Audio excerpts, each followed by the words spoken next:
What a week for politics in New Jersey. Here to help sort it all out, political strategist Jeanette Hoffman and Peter Woolley, the founding director of the School of Public and Global Affairs at Fairleigh Dickinson University. So first up, we have to talk about the latest developments in the race and the release of the Naval Academy records of Mikie Sherrill. Does this help? Does this hurt? What's your take? Yeah, well, first of all, it's a very exciting week in New Jersey politics. I think in regards to the Naval Academy records for Mikie Sherrill, it's certainly going to be an issue because it was discovered that she actually didn't walk at her Naval Academy graduation because she was implicated in some kind of cheating scandal. And so Mikie Sherrill has made her entire political personality about being a Navy helicopter pilot. You ask her anything, her answer will be, I'm a Navy helicopter pilot. Do you think it hurts? Yeah, I think it has yet to play out. I think that it possibly will help her, that this is a scandal which, if she has accurately characterized it, will simply go away. But if she has mischaracterized it, it will hurt. But you think it's going to hurt her? I think it is, because she won't disclose her own records. So the fact that she's not being transparent about it will let people draw their own conclusions, like she's hiding something. But what about the issue that the records were somehow obtained by somebody who is a friend of Mr. Ciattarelli? Does that help her or hurt her? Does it hurt the Ciattarelli campaign? Well, I think she's trying to distract and play the victim here. Of course, some information was disclosed that shouldn't have been, and it was a technician. Her Social Security number. Yeah, and that was a mistake, and they admitted it was a mistake. But what was disclosed, the fact that she cheated, was not disclosed by National Archives. Sure. That was something she admitted to. Do we know that she cheated, or just that she wouldn't? She claims that she wouldn't tell the tale of somebody else who cheated. Exactly. So we don't really know what the facts are at root. But if her version turns out to be true, I think it probably will not hurt her, and it may rebound in her favor. After all, her privacy has been attacked, and there are a lot of people out there who think that not being a snitch is a good thing. Well, and that's all the more reason why she should disclose her Naval Academy records to clear this all up. Because if she doesn't, it looks like she's hiding something. But here's the question. Should there be an investigation of how these records were released and how they were obtained? Sure, I'm all for transparency. It looks like a technician just made a mistake. Possibly, but you have to see she's drawing that parallel between what's going on in the White House and what just went on in the campaign. And that is, the story is the president is weaponizing the White House and the federal government. He just had Jim Comey, the FBI director, arrested. So this story fits neatly into the story that's already being produced out of the White House. So basically you were saying that given the fact that you claim that the White House is weaponizing the Justice Department, there's not much chance that they're going to investigate this case? I think they may investigate it, especially if they know they have nothing to do with it. But what I'm saying is the story fits neatly into what's happening already at the national level. Do people care about this story? That is a good question, because it's a governor's race. It's very important. It's going to say a lot about how voters feel about the Trump administration. But also the fact is the turnout is going to be low. You're going to have about just 40% of eligible voters turning out.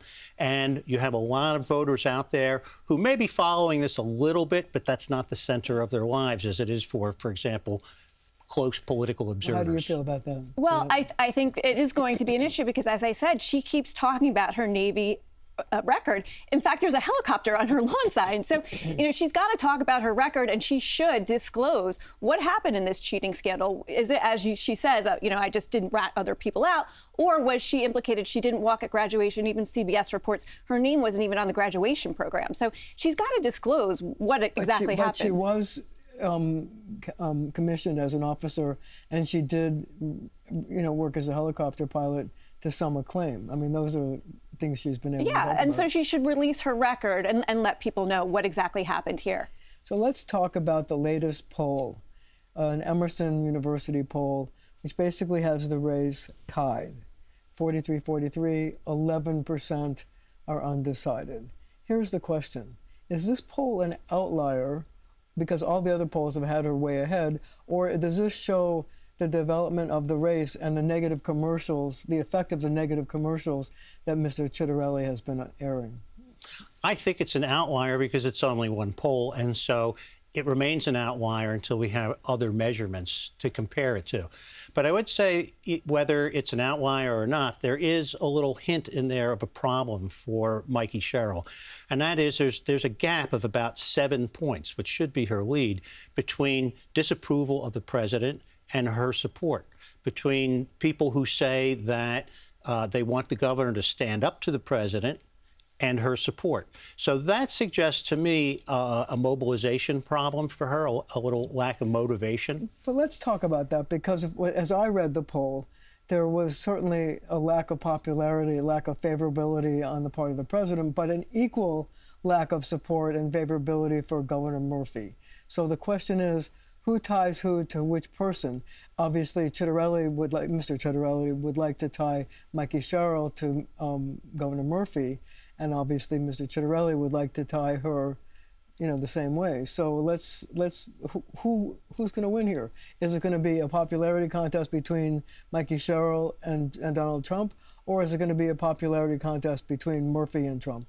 Well, you just described the whole shape of the race, right? So the Sherrill campaign is about tying Jack Ciattarelli to Trump and his unpopularity and national policies.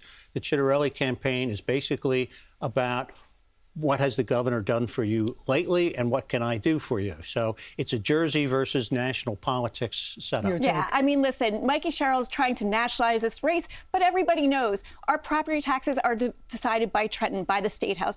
Our energy rates in the past couple of years have gone up because of Phil Murphy, because of Trenton. These issues aren't decided by Donald Trump. And Mikie Sherrill is trying to nationalize this entire race, and she's doing so at her peril. And I'll say this poll is not an outlier. It's showing the progression. The past couple of polls have shown a 6-point race, and now it's getting much tighter. And that reflects what we're seeing here on the ground. Jack Ciattarelli is talking about local races, and New Jersey voters know that's what's deciding this race. There's another issue in New Jersey. Since I think 1960, a governor from one party who served 2 terms has not been followed by a governor of the same party. So by that calculus, it would be difficult to elect a Democrat. Do you think that's going to hold this time, or is it going to be a change? Yeah, I mean, listen, 8 years, Governor Murphy, we have the highest property taxes in the entire country. We have the highest business tax rates in the entire country, one of the highest unemployment rates in the entire country. We need a change, and that's what Jack Ciattarelli is talking about. I think you want to say something here. I think an interesting piece of the Emerson poll, it was a series of questions about who is responsible for various things in New Jersey, including property taxes. While a plurality of people say that the governor is responsible for property taxes. And of course, that's always the conversation in these campaigns, as Jeanette is pointing out. But the fact is, property taxes are driven mainly by schools and then by municipalities and then by county governments.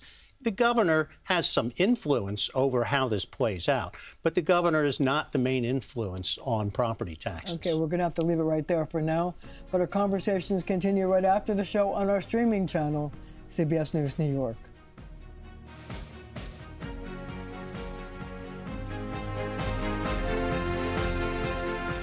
We are back with Jeanette Hoffman and Peter Woolley. I have a question for you. In the poll that we're talking about, there's a huge age gap.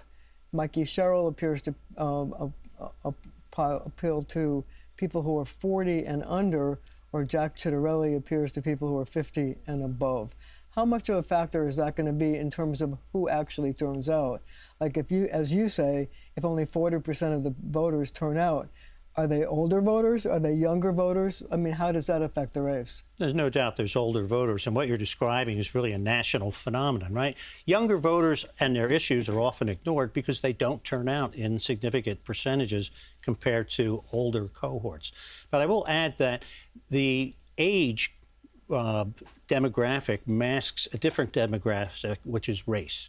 So you need to say we have older, whiter voters who tend to skew Republican. That's true in New Jersey, and that's true nationally. But, if you take a look at some of the races, especially like here in New York in the mayor's race, younger voters are turning out. So there may be an undercounting of younger voters that might turn up in New Jersey as well as in New York. I think that's very optimistic. Well, one demographic I wanted to point out in the Emerson poll is independent voters. That is a key voting bloc in New Jersey. A third of voters in New Jersey are independent. Yeah, and they're breaking for Jack Ciattarelli by over 20 points in that Emerson poll. So that's a key demographic to look at when we just see where the race is going and who's gaining momentum in this race for governor. But there's also a discrepancy in terms of gender.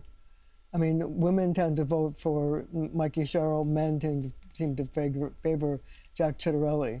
Is that going to be a factor in who turns out? Well, we'll see. I mean, that's something Republicans need to get better at, is appealing to women voters. Jack Ciattarelli is talking about education and schools. New Jersey used to be one of the best states in the nation for education, and we've fallen behind. So he's talking about ways where we can improve our schools, and I think that's going to start to have an effect on women voters. I think, though, that is just a reflection that generally that women skew more Democratic than men. You're going to find in any measurement, in any exit poll or pre-election poll, that women tend to favor the Democrat over the Republican. Or the woman candidate. And in some cases, the female candidate, but that can cut both ways. So we've done a lot of work at FDU in our poll about the effect of women candidates on people's preferences. And I think you can write off between 2 and 8 points for any female candidate for an executive office on the basis that she's a woman. So let's talk about some of the issues that are percolating around the campaign. One of the things that I think is, as you've sort of touched on, is the high price of utilities. Oh, yeah. And Mr. Ciattarelli talks about protecting the shoreline and instead focusing on nuclear power and other issues, whereas Mikie Sherrill has talked about wind power, which would obviously have wind turbines along the shoreline. How do you see that issue shaping up in terms of voter appeal? Energy is probably one of the most important issues on this campaign trail. I mean, when both candidates unveiled their first commercials, energy was the #1 issue in both campaign ads. Jack Ciattarelli is talking about an all-of-the-above approach to energy, natural gas, nuclear, green energy. Mikie Sherrill's talking about freezing energy rates on day one. No offense, our energy rates are already 20% higher. We need someone to come in and lower energy rates. So energy is a critical subject for New Jersey and basically for everybody in the country, because AI is sucking so much more energy now than before, and it will continue to do so. But again, in the Emerson poll, people overestimate the power of the governor to influence that rate. Fact is, demand is way up. It's not necessarily New Jersey demand. Some of it is. And on the other side of the issue, it takes years and years to invest in nuclear energy. So it's a complex issue, and it's hard to package that for a campaign for either side. Well, I would say that Governor Murphy did have an impact on our energy rates because he shut down supply in terms of natural gas. He shut down pipelines. He shut down nuclear. So we're seeing skyrocketing energy rates because of his energy master plan, which relied on offshore wind, which did not come to fruition. So we have a supply problem. But just to be clear, he didn't shut down pipelines. He denied pipelines that might have been built, yeah. right? What Okay. about the issue of affordability in general, not just utility rates, but just the idea that, you know, housing prices are up, food prices are up, everything's more expensive. Is that the issue that's going to get people to the polls? I think in New York and New Jersey and much of the rest of the country, especially in urban areas, affordability is the key. But I think, again, campaigns have difficulty getting past the headline, right? They can talk about affordability at the top, but once you get down below, you start to see that that's a very complex issue. Just think about housing in New York City, let alone New Jersey. How many units are basically taken out of circulation by private equity firms that are buying up housing, by expatriates from China, Russia, and other countries who are looking for a haven for their money? Yeah. I mean, the housing market is not completely dominated at the local level. So what can a governor actually do about making things cheaper? They can what cut can taxes. They actually, okay. Yeah, and Jack Ciattarelli has a plan to cut income taxes, to cut property taxes, and he can, you know, they can talk about that. That is one big issue. Don't you have to, in order to cut property taxes, which have to do with paying for schools, don't you have to consider the idea of consolidating school districts in order to combine services so things could be cheaper? that's one way you can provide incentives to do that. Although, Mikie Sherrill has talked about compelling and forcing some consolidation, which I don't know if New Jersey voters are going to go for that. How do you feel about that? So I think you're right. When you cut the budget, you're going to cut services. And the question is, which services are you going to deny people that you were just providing? So it gets very touchy very quick. And the governor really has a limited influence over the level of property taxes. He can cut or with the help of the legislature, he can fashion the property taxes and the sales tax and a lot of nuisance taxes, which are legion in New Jersey. But at the end of the day, he also has to pick losers in that game, right? Somebody has to get out of the budget who was being funded. Yeah, and another way that you can cut property taxes is by changing the school funding formula. And that's something Republicans have talked about doing for a long time. And, a lot of suburban school districts are losers right now in the school funding formula, so they have to raise taxes to make up for that.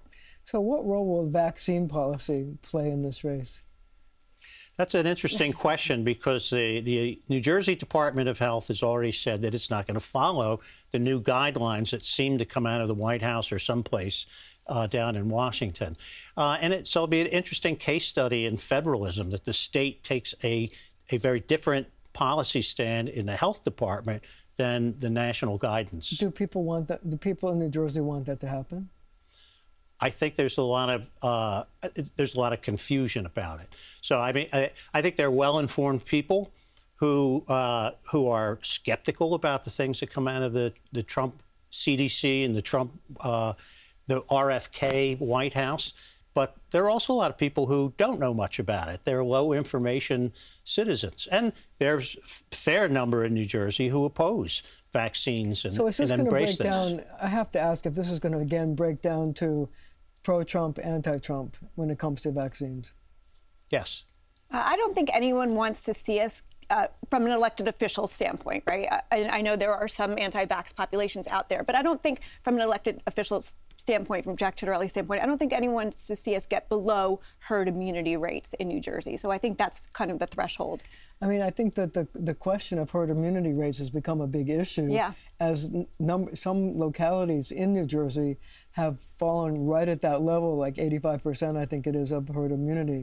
So there is a concern that I think both candidates have to think about. Yeah, 100%. So also, I'm wondering about the issue of political violence, if that is having any effect in the New Jersey gubernatorial race. The killing of Charlie Kirk and the worry on the part of people in political life about their own security. Is that something that's getting some traction? Yeah, I think both campaigns have denounced political violence, as they should. I know there's legislation pending that would make political violence a hate crime in New Jersey.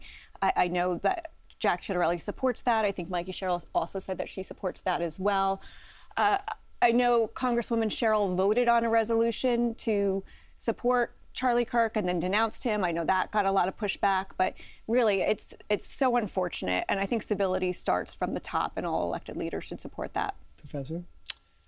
I think the virus of political violence is incubated and transmitted in social media. And until we get a handle on social media norms, this is going to simply accelerate.